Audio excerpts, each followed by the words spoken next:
Shalom chez vous, bien-aimés frères et sœurs. Le couple Belvi Makanga, votre précieux frère que je suis avec ma tendre, ravissante et charmante épouse, Fredina Makanga.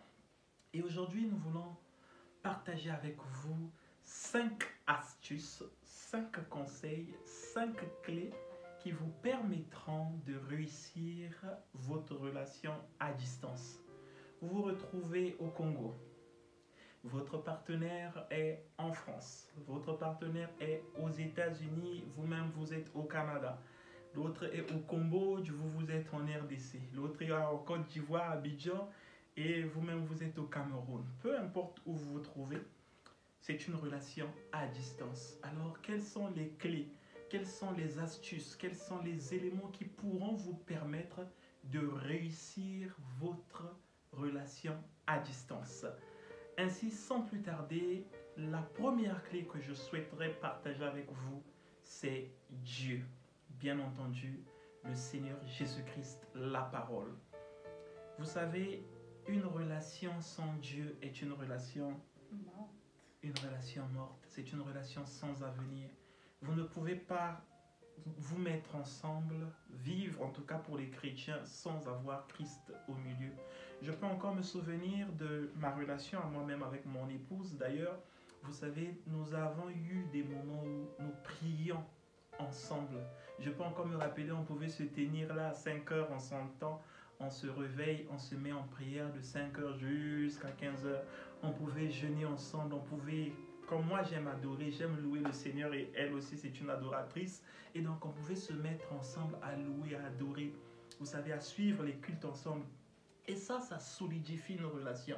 Et ça, vous portez l'un l'autre en prière. Seigneur, regarde mon époux. Seigneur, s'il te plaît. Seigneur, Seigneur, regarde mon époux. Seigneur, regarde, je veux ceci. Mais regarde la distance nous sépare. Seigneur, s'il te plaît. Et tout ça, vous voyez. Et quand l'un a Dieu, l'autre a Dieu, vous mettez ça ensemble, ça peut que créer quelque chose de beau. Et notre Dieu va agir au travers de cela. Donc, ainsi, ayez Dieu au centre de votre relation. Une relation sans Dieu est éternelle et morte, surtout pour les chrétiens. Et si c'est important que vous-même vous ayez Dieu, que votre épouse ait Dieu, et là, ça fait une force ensemble. Donc, le premier conseil, première astuce, première clé, c'est Dieu au centre de votre relation. Si vous ne l'avez pas, c'est l'occasion pour vous de l'appeler et de l'établir. Établir Christ au milieu, au centre de votre relation. Et de toute façon, tout doit commencer avec lui, vous savez. Ainsi, ça sera mon premier conseil. Et deuxième conseil, je parlerai alors d'avoir une vision, un objectif, un plan d'avenir. Pourquoi? Je suis en France, elle est au Congo. Je prends les cas qui sont les plus courants. Et donc, qu'est-ce qui va se passer? Vous vous dites, vous parlez à votre partenaire que, écoute chérie, d'ici 2025, d'ici 2026, d'ici 2024, toi et moi, nous devons nous marier, nous devons vivre dans la même maison. Vous voyez, vous vous faites un plan d'objectif, un plan à atteindre. Cela va faire quoi au sein de votre relation? Cela va vous maintenir, c'est-à-dire que vous allez travailler ensemble pour atteindre ce but-là. L'homme ne sera plus éparpillé. Il y a telle sœur qui m'écrit, peut-être qu'avec cette sœur-là, la sœur aussi de son côté, bon, il y a tel frère, tous ces embrouillements qui peuvent naître autour, vous n'en aurez plus besoin, ça sera écarté, éliminé, vous serez aveugle à toutes ces choses-là. Pourquoi? Parce que vous avez un plan, un objectif. La sœur sait que d'ici 2024, je vais rejoindre mon mari. D'ici 2025, je vais rejoindre mon mari. D'ici 2026, je vais rejoindre mon mari. Bon, écoute chérie, le temps que toi tu termines tes études, cette licence, moi aussi je termine ceci. En ce moment, on peut se projeter d'ici 2025, on va être ensemble. Ça, c'est un plan d'avenir. Ça vous donne certaines limites et ça permet ensemble de travailler pour atteindre cet objectif-là. Et c'est très important d'avoir une vision d'ensemble, un objectif, un plan d'ensemble. Le troisième point que je voudrais souligner ici, vous donner comme conseil, ça serait la communication. Un couple sans communication, c'est très difficile. Il est important de communiquer. Nous sommes à l'âge de la technologie, nous avons WhatsApp, nous avons Facebook, nous avons Instagram, nous avons tous ces réseaux sociaux-là. C'est important. quand plus vous parlez, plus ça vous maintient ensemble. Vous apprenez de l'un comme de l'autre. Et c'est important ainsi de faire vivre à l'un comme à l'autre son quotidien.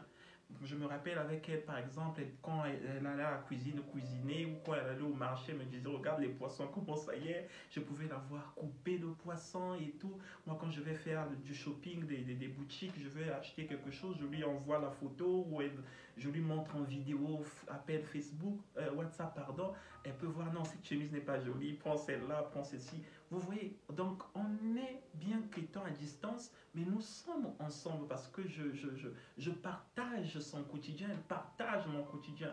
Vous pouvez être moi-même à l'église, je me rappelle, même après la prédication, après que j'ai prêché, je lui montre un peu comment ça se passe, comment ça se fait avec les frères et tout et tout. Elle aussi, elle me parlait de comment ça là-bas, la pierre de fête. Et nous avons même des moments où elle me disait, écoute, est-ce qu'on peut pas suivre, quand je prêche pas par exemple, est-ce qu'on peut pas suivre le culte ensemble? Elle m'envoie le lien, je dis, ok, donc quand on va se disposer en suivant en différé, un jour je suis là, et ben on suit ce culte-là ensemble, et ensuite ça nous en conduit à la prière. Donc toute cette forme de communication-là, c'est important. Ici, c'est pour les chrétiens surtout. Vous savez, et je partage mon quotidien avec elle, elle partage son quotidien avec moi, et nous parlons, nous discutons longuement et longtemps. Et c'est important, cela crée des liens, cela me maintient dans sa vie, cela la maintient dans la mienne. Et c'est cela. Et moi, j'aimerais ajouter, euh, dans cette période-là, il faudrait éviter un peu de créer le doute ou les suspicions dans le cœur de l'autre. Donc, plus vous communiquez, pendant cette communication, il faudrait qu'il y ait la clairvoyance. Donc, tout vous dire. De la transparence. La transparence, pardon.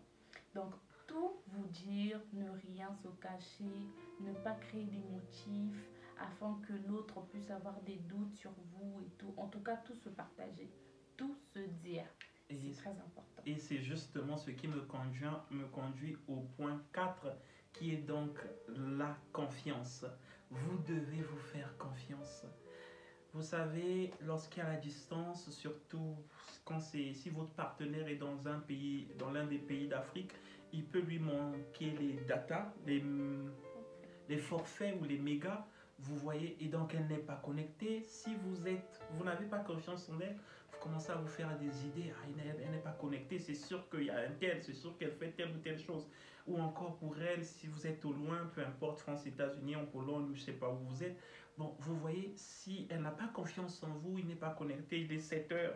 D'habitude, on parle à 15 heures, mais il n'est pas là jusqu'à 7 heures-ci. Ça veut dire que, vous voyez, ça crée de la suspicion autour. Et c'est donc important de vous faire confiance l'un à l'autre. Elle peut ne pas être là, vous savez que bon, si elle n'est pas là, quand elle reviendra, elle va se reconnecter. Et bien, certainement, elle me dira qu'elle n'avait plus de forfait, ou encore elle a passé du temps auprès d'une de ses tantes, de sa maman, ou encore, voilà, elle a perdu son téléphone. Et là, vous vivez une relation, voilà, harmonieuse, sans ces suspicions-là, ces doutes-là qui peuvent naître. Et c'est important, justement, de se faire confiance l'un à l'autre. Et le cinquième point et dernier point, c'est vrai qu'il rentre dans le premier, mais je tenais encore à le souligner, c'est prier ensemble. C'est important. Vous devez avoir des moments de jeûne, de prière ensemble. On ne le dira jamais assez. Priez sans cesse. La prière change les circonstances. La prière ouvre les portes. La prière vous élève, vous fait rentrer dans la présence de Dieu. La prière vous maintient, vous solidifie. Un couple qui prie ensemble reste ensemble. Vous voyez, c'est important donc de prier ensemble, d'avoir ces moments-là. Comme je vous l'ai dit dans le point 1 encore, nous on se rappelle, je pouvais la réveiller, elle me réveille, on se met à prier la nuit, on se met à prier durant le jour, on échange les citations, on échange la parole, on lit. Et ça, c'était important pour solidifier notre relation. Et bien plus encore, maintenant que nous nous sommes retrouvés, vous voyez, c'est important nous continuons simplement les habitudes que nous avons déjà instaurées au sein de notre couple. Ainsi donc, mes bien-aimés, voilà donc les 5 clés ou les 5 astuces que nous pourrons vous partager parce que je me souviens que la foi vient parfois par l'expérience. C'est lorsque vous êtes passé par une certaine épreuve, vous avez été exaucé, vous avez vu la main de Dieu. Et lorsque vous en passez une autre, vous savez que sur cette épreuve-ci, le Dieu qui a fait hier, il fera aussi sur cette épreuve-là. Et donc, ça vous donne quoi? Ça vous donne la foi sur base des expériences vécues. Et celui qui a vécu des expériences devient un témoin. Et le témoin, c'est celui qui a donc vécu et qui est capable justement de pouvoir témoigner ou dire ou partager ce que lui, il a vécu. Ce n'est pas une utopie, une imagination ou que sais-je, mais c'est quelque chose basé sur du réel, sur des faits concrets. Parce que justement, nous sommes passés par là. Et j'espère donc que ceci sera une bénédiction pour vous. Que Dieu vous bénisse. Shalom.